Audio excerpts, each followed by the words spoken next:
Bom, voltando, hoje iremos falar sobre uma técnica de defesa nas provas discursivas. Meus amigos, todos vocês sabem disso e isso não é segredo. A parte em que há o maior número de ilegalidades, o maior número de abusividades, que a banca deita e rola sobre o candidato, é na fase discursiva. Por quê, Alessandro? Porque a gente não sabe quem vai corrigir a prova, a gente não sabe como os critérios são adotados, a gente não sabe se as pessoas, os examinadores, eles estão seguindo os mesmos critérios, muitas vezes parece que não. A gente vê que quando um examinador pega uma certa demanda de provas, a nota é muito alta, o outro examinador tem a mão pesada, a minha nota é muito baixa. Alessandro, eu sempre fico reprovado nessa fase. Meu amigo, não é só você. A maioria das pessoas, quando fica reprovado na fase discursiva. E é a fase mais difícil de controlar administrativamente e judicialmente. Judicialmente porque se você vai questionar isso perante o juiz, ele fala que isso é mérito, ele fala que não pode intervir. Então por isso, meu amigo, você tem que ter muito cuidado. Bom, quando você for entrar com uma ação, eu vou dividir na verdade essa minha explanação em vários vídeos, porque eu posso falar horas sobre essa questão de ilegalidade em prova discursiva, porque muitas ilegalidades acontecem. Mas uma boa forma de você se defender, eu incito você a isso, é você comparar provas. Ou seja, mostrar, porque por mais que eu tenha uma chave de correção, onde eu vou analisar desenvolvimentos, muitas coisas, eu tenho alguns critérios objetivos lá. Por exemplo, na sua dissertação você tem que dizer sobre A, B e C. Ponto final. Não quero saber como desenvolvi o texto, porque isso é analisado à parte. Eu quero saber a respeito do que me foi pedido, a informação que deveria constar na minha discursiva, na minha redação.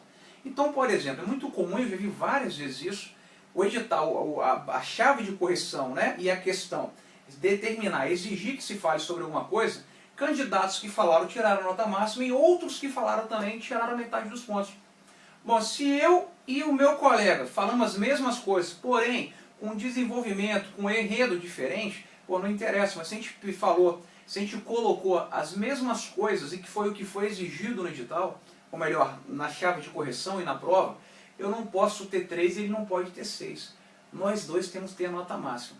Então uma forma de você brigar na justiça é trabalhando com a violação à isonomia e impessoalidade. Ou seja, mostrar que um principal primado, um dos principais princípios do concurso público, que vem até antes mesmo da vinculação ao instrumento convocatório, que é o princípio da isonomia, ele não está sendo aplicado corretamente. Bom, antes de mais nada, acho que você poderia se preparar melhor para isso. Como assim, Alessandro? Entra com uma petição com base na Lei de Acesso à Informação e peça à banca examinadora para que ela lhe apresente as 15 ou 20 provas dos candidatos classificados nos primeiros lugares. Para quê? Para você comparar, porque como que você vai fazer o controle comparativo se você não tem a prova? Certamente quem passou em primeiro lugar, segundo, décimo, não vai te dar a prova para você. Vai ficar com medo de ser prejudicado. Isso realmente é algo previsível. Então você vai pedir para você fazer a sua defesa.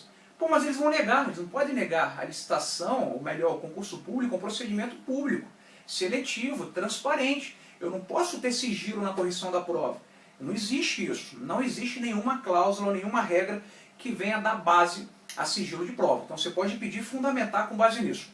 Depois disso, peça também para saber quantas pessoas corrigiram as provas. Para a gente tentar mostrar que, na verdade, eu tenho examinadores diferentes corrigindo e que uns pegam mais leve e outros pegam mais pesado. Depois, pergunte também nessa petição aí qual é a qualificação desses membros da banca examinadora, porque certamente essas pessoas não são empregados, são terceirizados.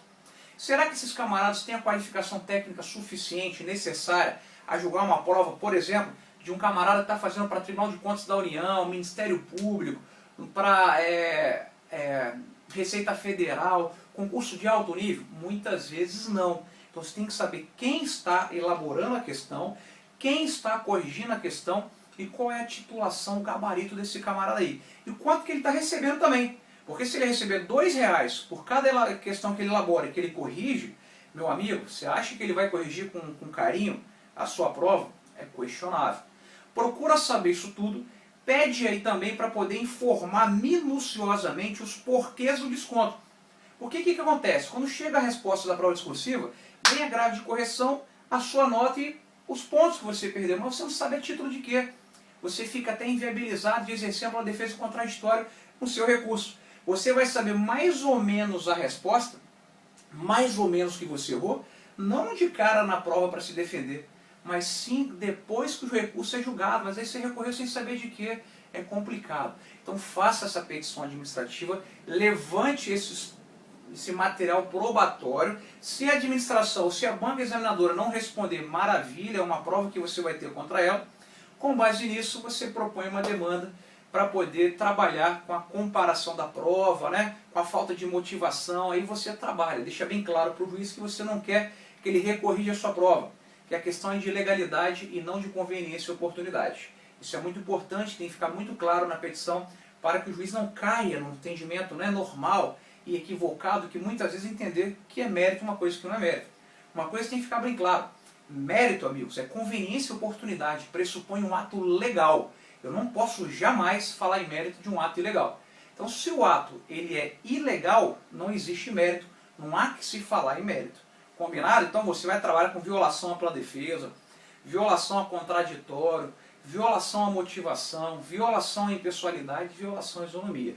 Meu amigo, um mérito legítimo jamais, pelo menos no ordenamento jurídico brasileiro, vai atentar contra qualquer um desses princípios. Legal? Anotaram as dicas? Um abraço a todos e até a próxima.